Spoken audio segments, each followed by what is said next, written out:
Eu conto e ainda sinto o cheiro do café forte subindo pelo corredor do 6º andar.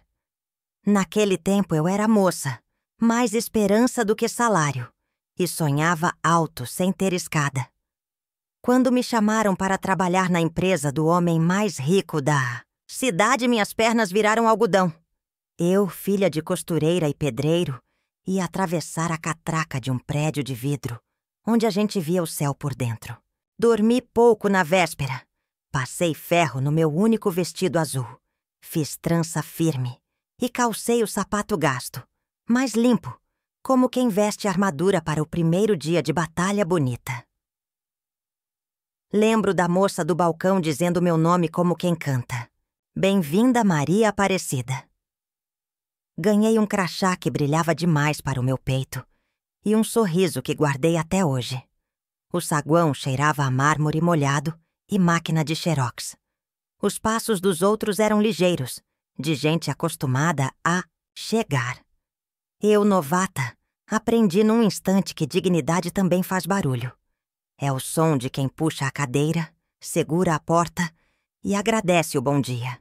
Entrei olhando os detalhes, porque minha mãe dizia que quem aprende os cantos, aprende a casa. Meu serviço era simples: atender telefone, preparar café, arquivar contratos, levar envelopes de uma sala a outra. Eu gostava de pôr ordem no mundo, mesmo que fosse só dentro de gaveta. O que me encantava era o vai e vem dos elevadores, a parede de vidro com vista para a cidade e a sensação de que, se eu trabalhasse direito, aquele futuro cabia em mim. O bilionário eu via de longe, cercado, de gravatas e passos rápidos. Diziam que ele sabia o nome de todo mundo. Eu duvidei. Até o dia em que ele cruzou por mim, apontou o crachá e disse: "Bom dia, Cida." Quase chorei de susto e de alegria. Chegava cedo antes da luz acender direito no corredor. A senhora da limpeza me ensinou truques de sobrevivência. Guardar um sapato baixo na gaveta, levar uma fruta na bolsa, respirar fundo quando o mundo quiser subir na sua nuca. Eu anotava tudo como oração. Logo os ramais começaram a me reconhecer. "Liga para a Cida que ela resolve." Aquilo enchia meu peito de um orgulho sossegado, desses que não precisam de aplauso para serem grandes. O telefone tocava e eu era a voz macia. A pasta sumia e eu a encontrava como quem acha criança perdida em festa. Na hora do almoço, eu sentava perto da janela e comia marmita de feijão grosso, olhando a cidade como quem decora caminho de estrela. Fazia promessas caladas: estudar à noite, comprar outro vestido, mandar dinheiro para a mamãe ajeitar o telhado. A empresa parecia navio imenso e eu, remadora feliz por ter encontrado Remo. Havia gente que torcia o nariz para minha simplicidade. Eu sei. Eu respondia com trabalho. Um executivo derrubou café na camisa e eu, sem pensar, resolvi com sabonete de coco, água morna e pano limpo. "Obrigado", disse ele apressado. E eu sorri por dentro como quem acerta nó de rede na primeira tentativa. Os dias viraram semanas e eu já conhecia o corredor onde a luz piscava e o piso que rangia. Alinhava calendários, virava rótulos para frente, contava clipes, etiquetava caixas. Coisa pequena, diriam. Para mim era cuidado. E cuidado aprendi com minha mãe. É jeito de amar o que se faz. Eu descia a ladeira com o corpo cansado e a alma acesa, dizendo à vizinha que um dia ia assinar meu nome embaixo de um cargo melhor. Ela respondia: "Vai, menina." Eu ia, com o crachá batendo no peito como medalha. Eu não tinha anéis, mas tinha dever cumprido. Não tinha diploma, mas tinha vontade de aprender. Acreditava, com a teimosia de quem veio de pouco, que a honestidade abre portas que chave nenhuma abre. Naquele começo, eu só via claridade, como se o futuro me chamasse pelo nome. Mal sabia que por trás de uma dessas portas já havia olhos medindo minha luz para tentar apagá-la. A inveja anda macia, quase sem passo, Eu ainda não via. Eu ainda não ouvia. Eu só trabalhava. E foi justamente por trabalhar direito demais que, um dia iam me sentar numa sala fria e colocar sobre a mesa uma culpa que não era minha. Mas essa ferida eu conto depois. Hoje eu fico com a memória do primeiro bom dia e com a certeza de que, por um instante comprido, o mundo coube nas minhas mãos. Quando fecho os olhos, ainda consigo ver cada detalhe daquele lugar. Era outro mundo. O prédio brilhava de vidro de cima a baixo. Os corredores cheiravam a desinfetante caro e até os elevadores pareciam ter pressa. Eu, menina simples, me sentia uma intrusa no começo, como quem entra descalça em igreja de mármore. Mas logo aprendi a andar ligeiro, a falar baixo, a sorrir quando precisava e calar quando era o melhor. A empresa não era só trabalho, era também um palco de vaidades. As moças da recepção, sempre de salto alto e maquiagem impecável, desfilavam pelo saguão como se fosse passarela. Os engravatados andavam em bando falando alto, mostrando relógios importados no pulso como quem mostra troféu. E no meio de tudo isso, eu, com o meu vestido simples, meus sapatos já gastos e a esperança brilhando mais que ouro. Havia colegas bons que me ensinavam sem rir da minha ignorância. A Júlia, por exemplo, me mostrou como usar a máquina de xerox sem engolir papel. O seu antenor, já velho de casa, me dizia sempre: Cida, aqui dentro o segredo é fazer bem feito e não confiar demais. Eu sorria, mas não entendia direito o peso do conselho. Mas também havia os outros. Os que olhavam torto quando eu passava. Os que cochichavam no corredor. Os que nunca perdiam a chance de fazer piada sobre o meu jeito de falar. Meu jeito simples de me vestir. Lá vai a mocinha do feijão com arroz, diziam. Eu fingia não ligar, mas cada palavra dessas marcava. O patrão, o bilionário, eu. Via pouco. Era homem sério, de andar apressado, sempre rodeado de gente. Mas quando cruzava comigo, não deixava de cumprimentar. Um aceno, às vezes um sorriso discreto. E aquilo, para mim, valia mais que salário. Porque mostrava que ele via a gente mesmo lá embaixo. O trabalho era duro, mas eu gostava. Arquivar contratos, organizar papéis, atender telefone. Eu tinha orgulho de ser útil. Gostava de ver tudo em ordem, porque, no fundo, era isso que eu queria para a vida. Ordem, dignidade, um lugar para chamar de meu. Só que logo percebi que meu esforço incomodava. Eu chegava cedo demais, saía tarde demais, e isso despertava olhares que não eram de admiração, mas de inveja. Teve um dia que uma colega disse na minha cara: Você trabalha como se fosse dona daqui. Quer aparecer? Eu engoli seco. Respondi só com um sorriso. Mas aquela frase ficou ecoando na minha cabeça. Será que era isso? Será que meu brilho simples, minha vontade de vencer, já estava incomodando quem não queria ver ninguém subir? E foi nesse clima de grandeza e veneno, de luxo e cochicho, que minha vida seguiu por alguns meses. Eu fazia meu trabalho, guardava meus sonhos, mas o ambiente já começava a mostrar rachaduras. O que eu não sabia era que, atrás das paredes enfeitadas e dos tapetes caros, já se tramava uma armadilha. E o alvo era justamente eu. Porque gente simples demais, às vezes, vira ameaça para quem vive de aparência. E eu, sem saber, já estava na mira daqueles que não suportavam ver que, mesmo sem joias, eu brilhava. Era uma manhã como qualquer outra. Eu havia chegado mais cedo, como sempre, para organizar os arquivos antes do movimento começar. O cheiro de café recém-passado vinha da copa e eu ajeitava as pilhas de papéis com o cuidado de quem organiza o próprio coração. Tudo parecia normal, mas o ar carregava um peso estranho, como se os corredores guardassem um segredo prestes a explodir. Foi quando um colega veio até mim, sem olhar nos olhos, e disse: "A gerência está chamando você. Agora!" Minhas pernas gelaram. Caminhei pelo corredor estreito e, a cada passo, sentia olhares grudando nas minhas costas. Uns cochichavam, outros desviavam o rosto. O silêncio falava mais alto que palavras. Quando entrei na sala, o ambiente estava pesado. 2 chefes me esperavam, de braços cruzados, e ao lado deles, um segurança com expressão dura. Na mesa havia um envelope pardo. Um dos chefes empurrou em minha direção e falou com voz firme: "Encontramos isso na sua gaveta. Abri com mãos trêmulas." Dentro havia dinheiro, notas grandes, amassadas, como se tivessem sido escondidas às pressas. Eu perdi o chão. "Isso não é meu!" Foi a primeira coisa que saiu da minha boca. Mas eles não acreditaram.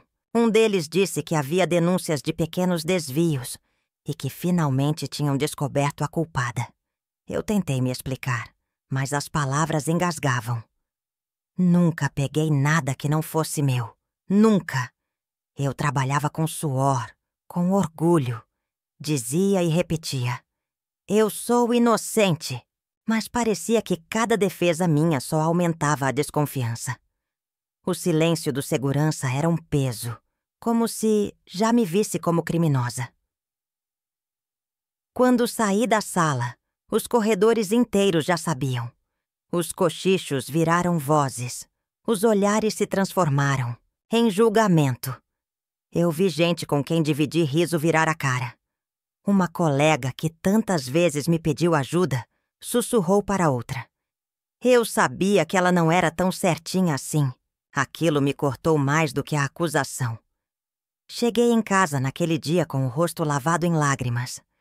Minha mãe, já idosa, me olhou assustada.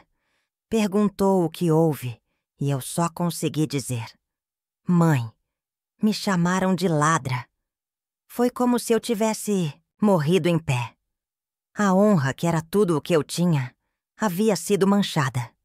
Eu, que sempre acreditei que trabalho honesto abre portas, agora via todas se fechando. E o pior, parecia que ninguém queria ouvir a verdade. Deitei naquela noite sem sono. Olhava para o teto e perguntava a Deus: "Por que comigo?" Eu só quis trabalhar direito. Eu só quis vencer na vida. Mas não havia resposta. Só um silêncio pesado, doído, que apertava meu peito. Naquele momento pensei que minha vida tinha acabado. Mas eu não sabia que por trás daquela injustiça havia algo escondido.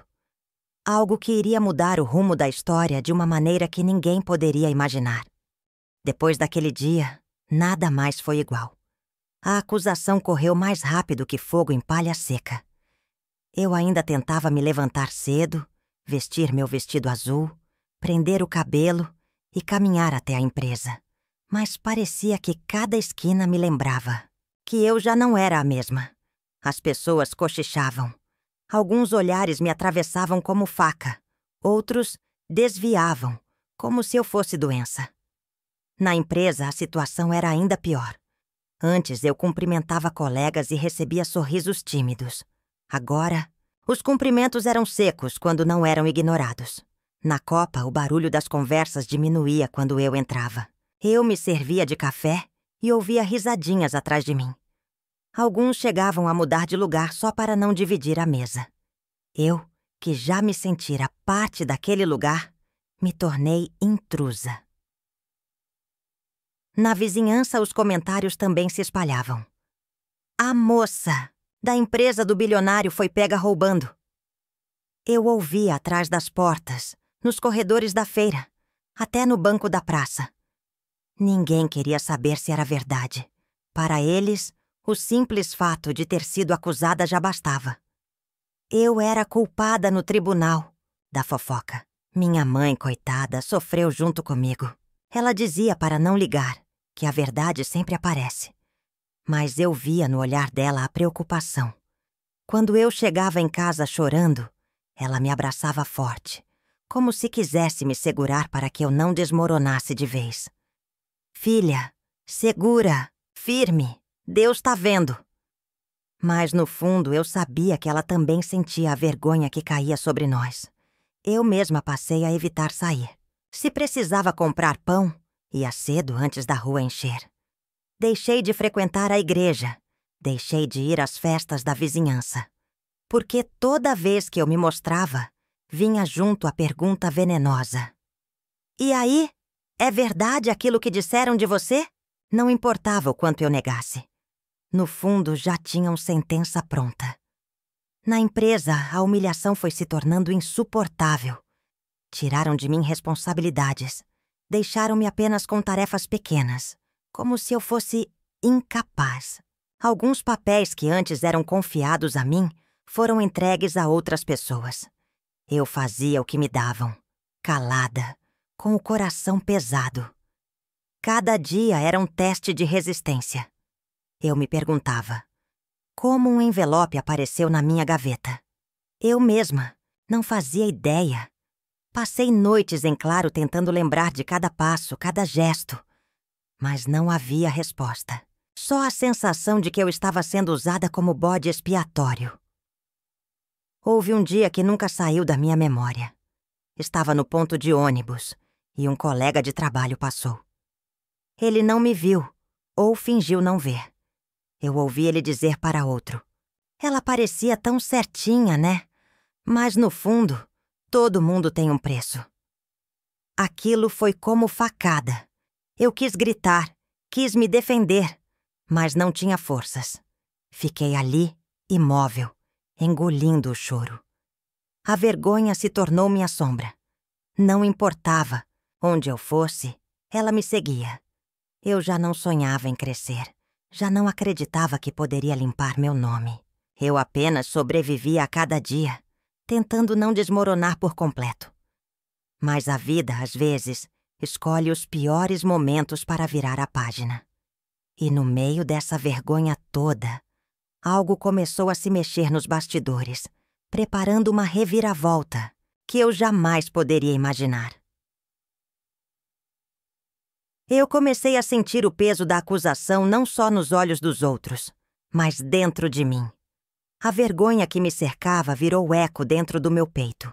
Era como se, cada vez que eu me olhava no espelho, eu enxergasse não só a minha imagem, mas o dedo em riste de todos aqueles que me julgavam. No começo, eu repetia em voz alta. Eu sou inocente. Eu nunca roubei. Era quase uma oração. Uma tentativa de convencer a mim mesma de que eu ainda tinha algum valor. Mas o tempo foi passando, e cada repetição parecia perder força. Era como se as vozes externas fossem mais altas do que a minha. E eu, aos poucos, comecei a me perguntar: será que adiantava lutar contra uma verdade que ninguém queria ouvir? Eu tinha dias de raiva. Raiva de quem armou aquilo contra mim. Raiva de quem acreditou tão fácil na mentira. Raiva até de mim, mesmo por ser frágil. Nessas horas eu fazia promessas. Um dia eles vão engolir cada palavra. Mas logo a raiva virava cansaço. E o cansaço virava tristeza. Nos corredores da empresa, eu já não levantava mais os olhos. Caminhava cabisbaixa, fazendo apenas o necessário. Eu tinha medo até de sorrir, porque qualquer expressão minha parecia ser interpretada como falsidade. Então calei tudo, a boca, os olhos, até o coração. Passei a viver como sombra, só ocupando espaço, esperando o tempo passar. Em casa, a luta era outra. O silêncio da madrugada me fazia companhia. Eu deitava e lembrava das palavras duras, dos cochichos, dos olhares tortos. O travesseiro virava testemunha das minhas lágrimas e a escuridão parecia me engolir. Eu dizia para Deus: se eu não sou culpada, por que o Senhor permitiu? Mas não havia resposta, só o barulho da minha própria respiração pesada. Ainda assim, lá no fundo, uma chama teimava em não apagar. Eu pensava na minha mãe, que acreditava em mim sem hesitar. Pensava em todo o esforço que tive para chegar até ali. E pensava que, se eu desistisse, estaria assinando a sentença que os outros escreveram por mim. Esse conflito me consumia.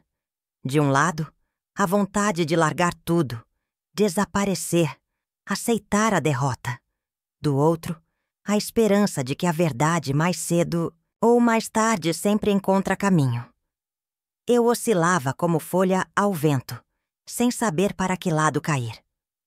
Um dia sentei no banco da praça antes de voltar para casa.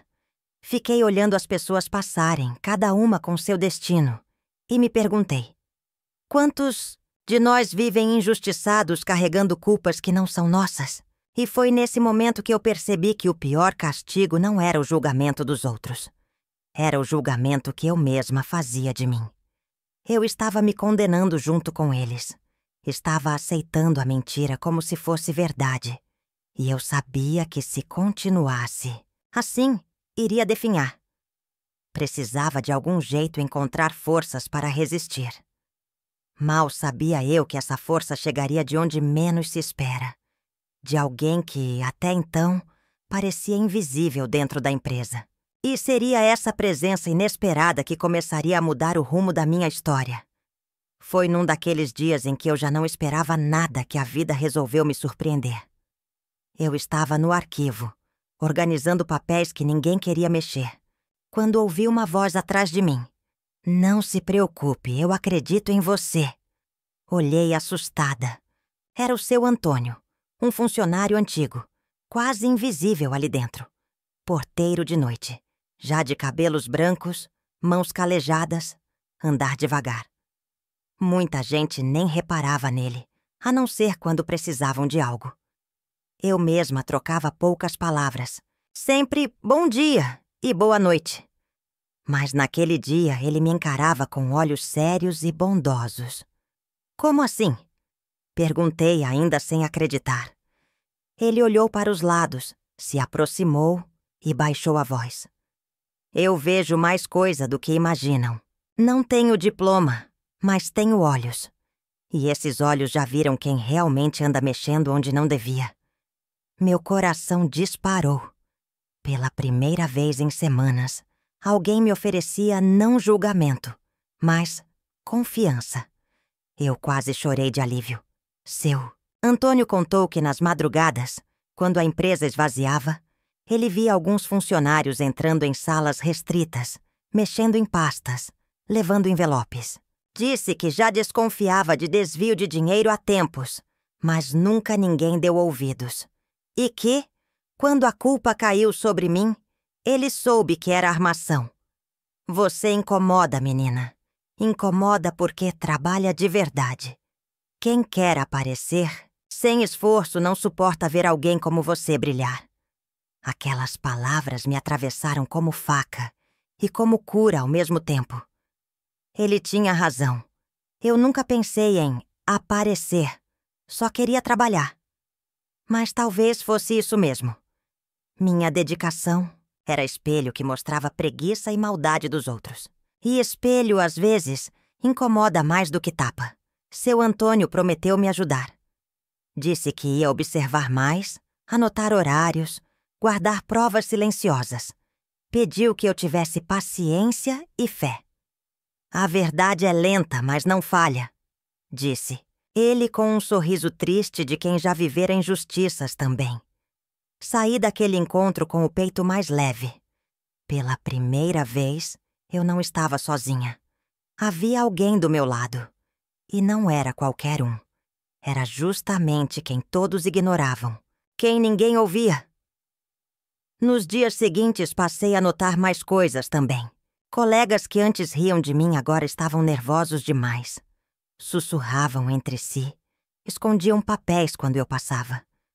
Era como se a acusação contra mim tivesse servido para encobrir um esquema maior. À noite, quando chegava em casa, contava para minha mãe. Ela, de olhos marejados, dizia: Deus não abandona justo. Se esse homem apareceu, é porque já está escrito que a sua verdade vai brilhar. Eu queria acreditar. E comecei a acreditar.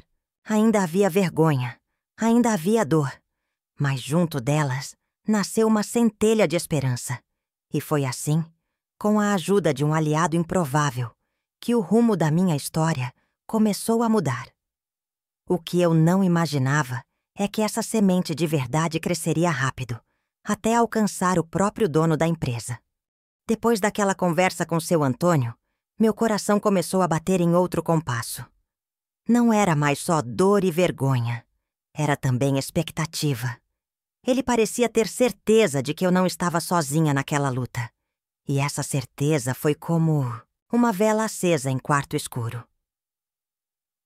Nos dias que se seguiram, ele se aproximava de mim de forma discreta. Às vezes deixava um bilhete dobrado no balcão. Outras vezes, falava 2 ou 3 palavras rápidas quando ninguém estava por perto. Vi movimento estranho. Anotei horário. Confia.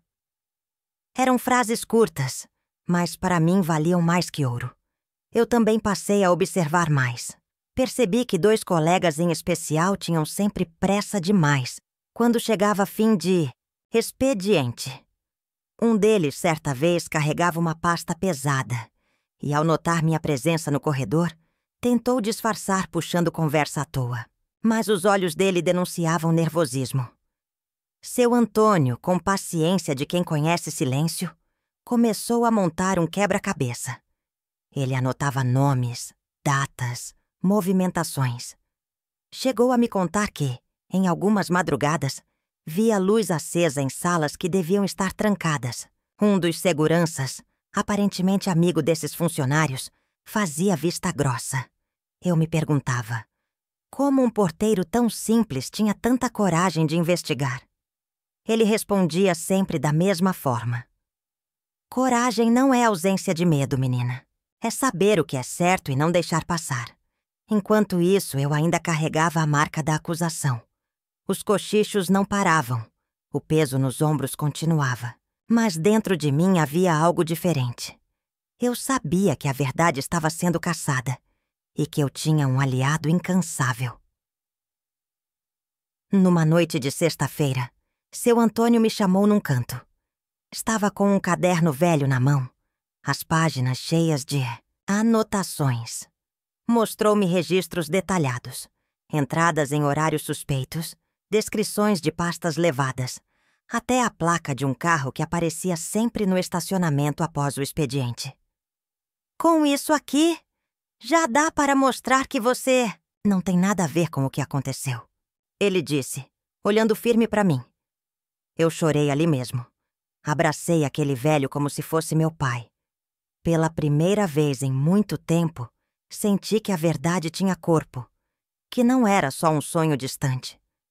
Mas ele me alertou. Ainda não é. Hora de agir. Precisamos ser estratégicos.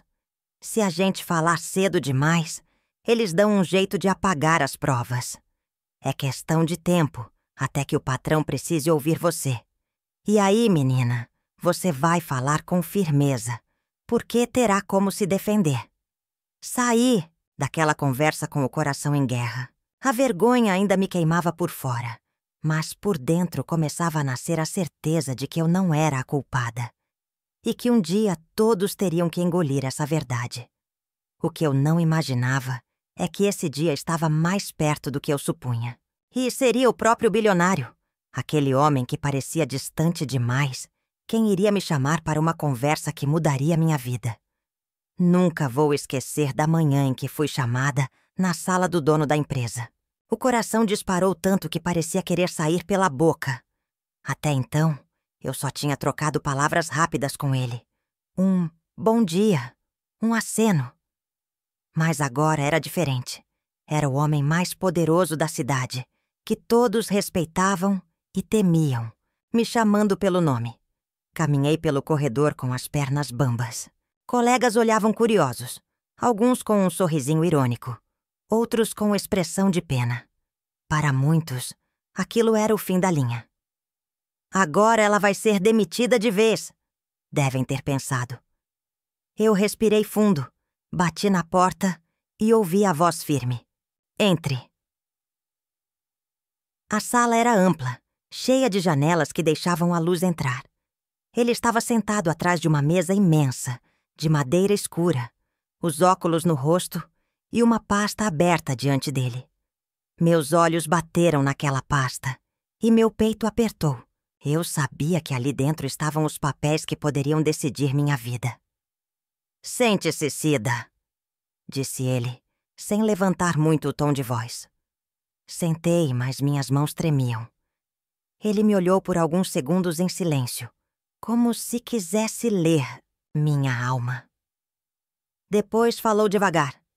"Você sabe por que está aqui. Foi acusada de roubo e isso não é coisa pequena. Mas antes de tomar qualquer decisão, eu quero ouvir de você. Diga a sua versão." Foi como se o mundo parasse. Ninguém até aquele momento tinha me dado chance de falar. Todos já tinham me condenado sem me escutar. Eu respirei fundo.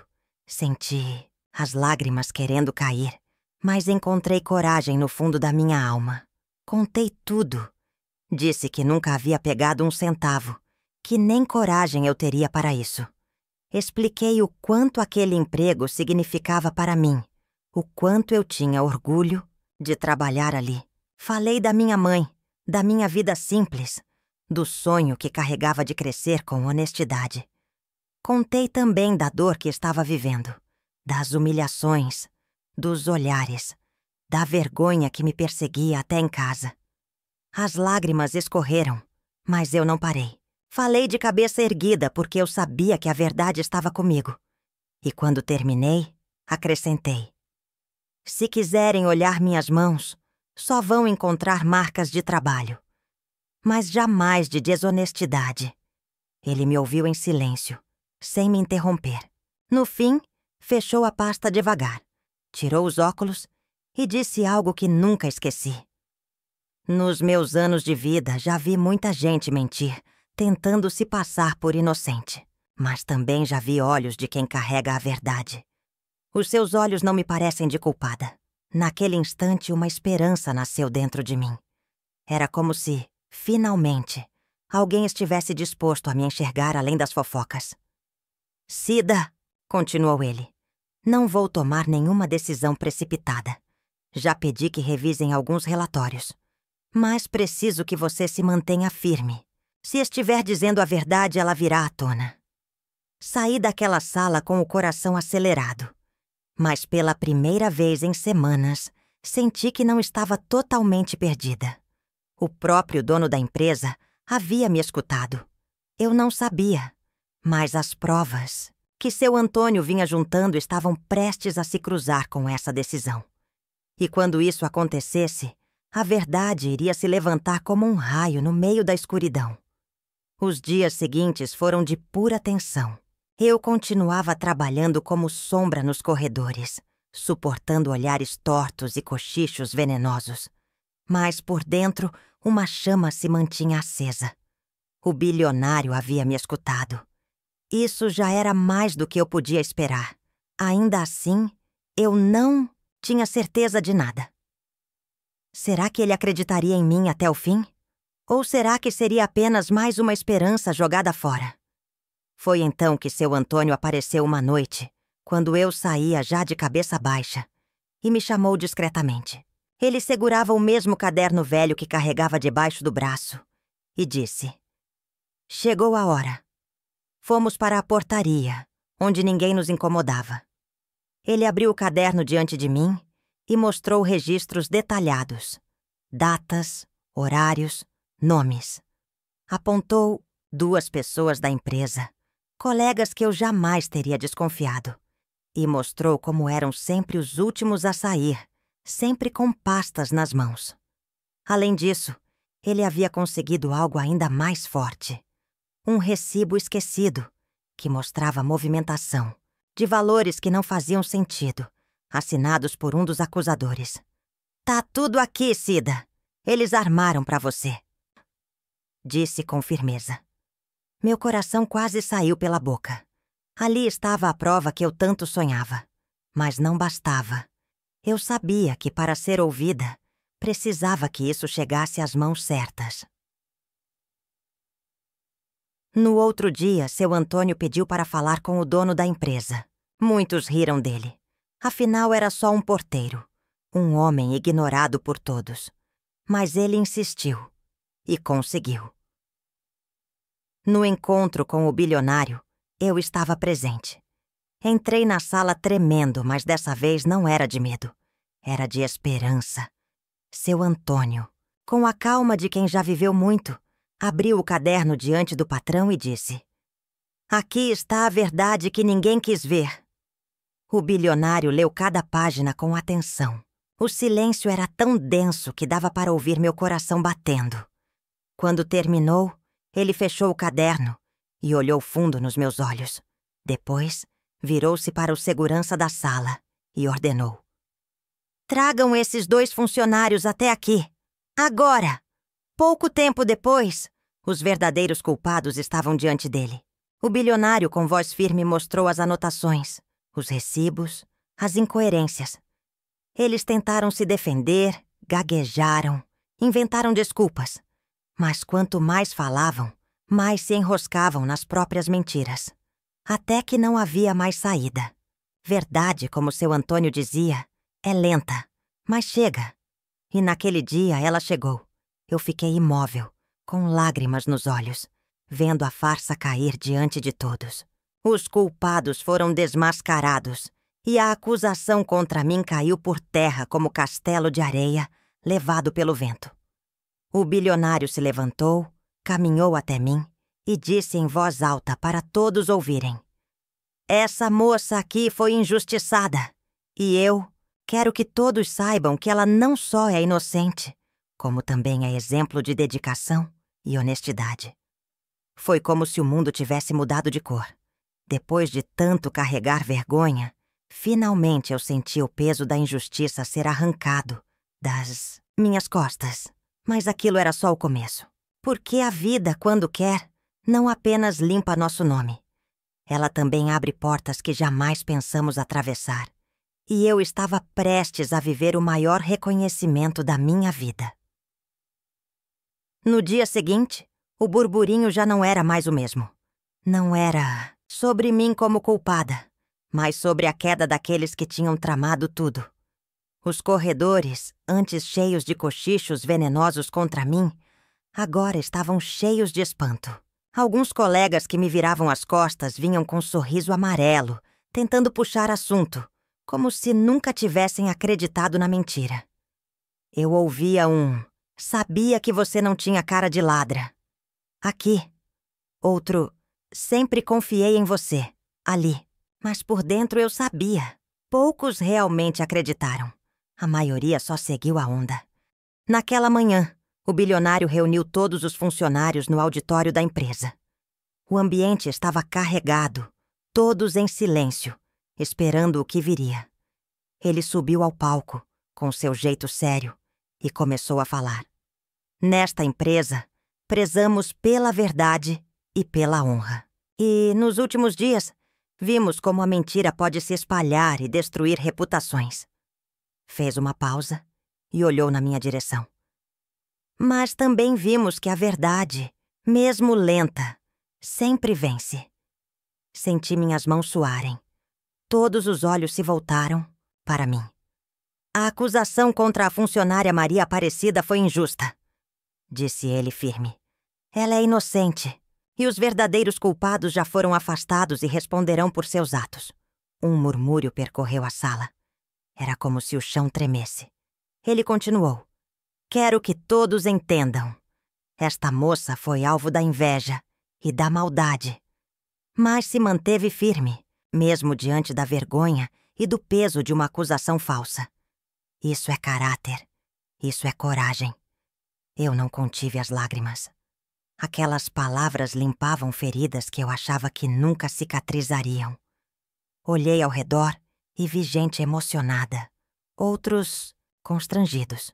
E lá no fundo, vi seu Antônio, encostado na parede, sorrindo discreto, como quem dizia: "Eu te falei." Depois da reunião, muitos vieram me pedir desculpas. Alguns de verdade, outros apenas por conveniência. Eu sorria, aceitava, mas dentro de mim sabia quem realmente tinha me julgado sem dó. A ferida da desconfiança ainda estava ali, mas junto dela nascia uma nova força. O bilionário me chamou à parte depois. Ele me olhou nos olhos e disse: "Eu poderia simplesmente devolver seu cargo, mas isso não seria suficiente. Você mostrou força, lealdade e coragem. Quero que saiba que, a partir de hoje, não é mais apenas uma funcionária qualquer.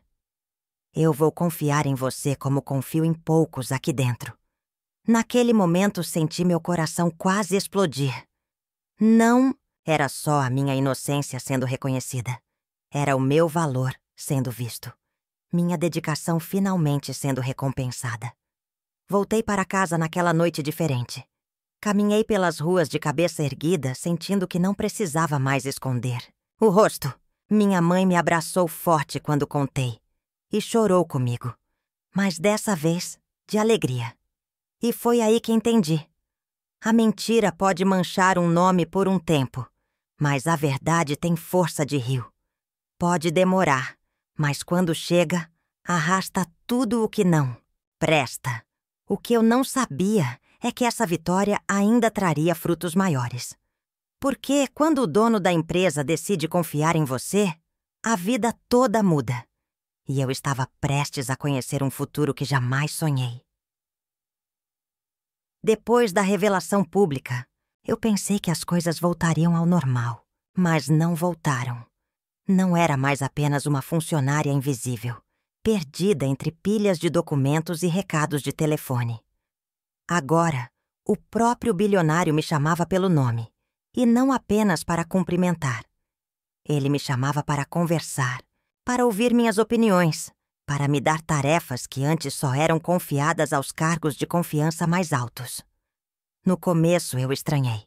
Sempre acostumada a ser pequena, humilde, quase escondida, custei a acreditar que merecia aquele espaço. Mas ele dizia: "Honestidade, Cida, é mais rara que talento. E você tem isso." Pouco tempo depois, recebi uma promoção. Meu salário dobrou.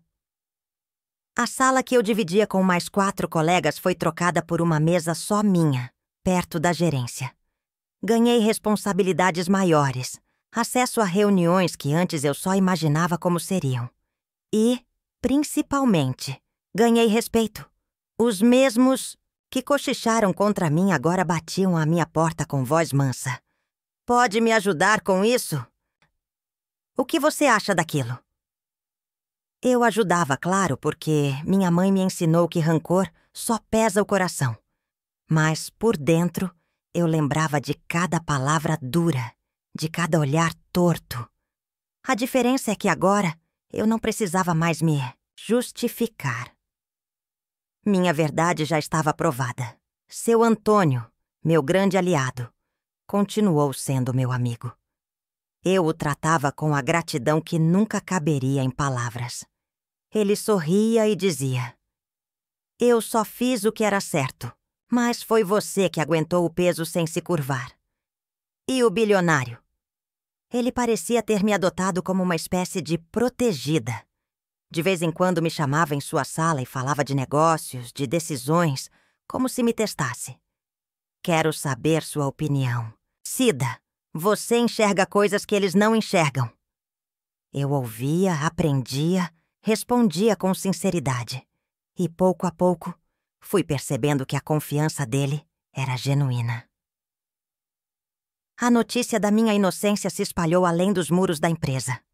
Na vizinhança, onde antes eu andava de cabeça baixa, agora recebia cumprimentos, sorrisos, abraços. "Viu só, Cida? Eu sabia que você não faria uma coisa dessas." Nem todos sabiam, mas era melhor ouvir isso do que os cochichos de antes. Minha mãe andava pela rua com o peito estufado, dizendo: "Minha filha venceu." Mas mais do que respeito ou dinheiro, o que eu ganhei foi algo que ninguém pode roubar. A certeza de que resistir vale a pena. Porque se eu tivesse desistido, se eu tivesse me calado para sempre, eles teriam vencido. E a mentira teria virado minha herança. Naquele período percebi que a vida é feita de quedas e reviravoltas, e que muitas vezes a recompensa não vem apenas em forma de salário ou promoção, mas em forma de dignidade resgatada. Eu, que quase fui esmagada pela injustiça, agora era lembrada como exemplo dentro da empresa. Não por ser perfeita, mas por não ter me curvado ao peso da mentira. E ainda havia mais.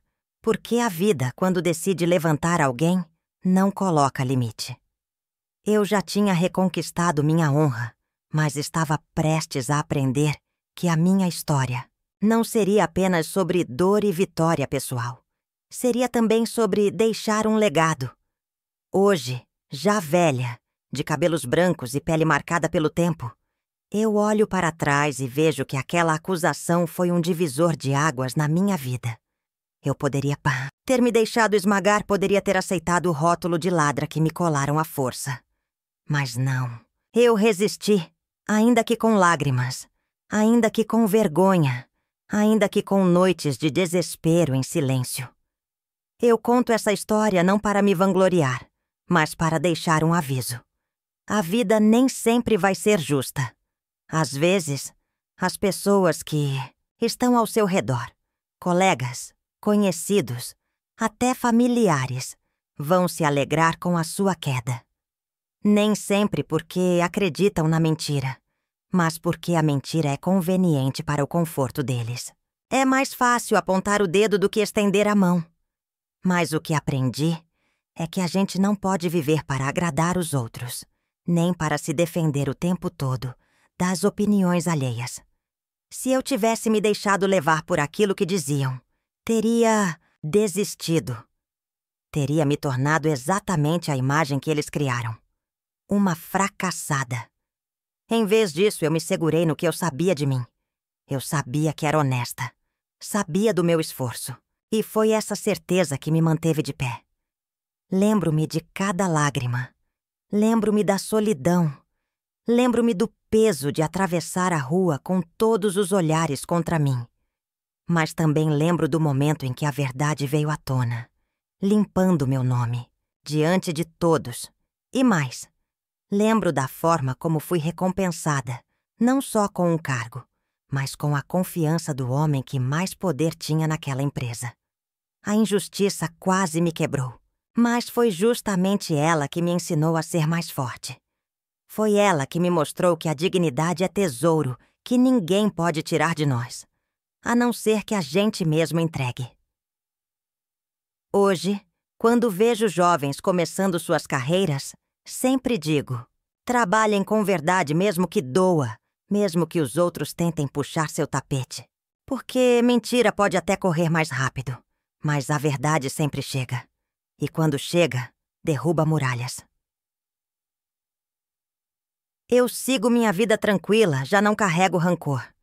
Até aqueles que riram de mim eu perdoei, porque sei que cada um dá o que tem. Mas guardo comigo a lembrança do velho porteiro, seu Antônio, que acreditou em mim quando ninguém mais acreditava. Foi ele quem me mostrou que Deus sempre levanta alguém para ser farol no meio da escuridão. E se tem algo que desejo deixar, para você que ouve minha história, é isso. Não permita que a opinião dos outros roube a sua essência. O mundo pode tentar apagar sua luz, mas se você continuar firme, sua luz vai iluminar até a sombra mais densa. Eu fui acusada de roubo, injustiçada diante de todos. Mas terminei minha trajetória sendo lembrada pela honestidade.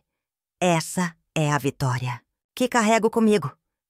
E é essa vitória que quero que você também acredite que é possível, mesmo quando tudo parecer perdido.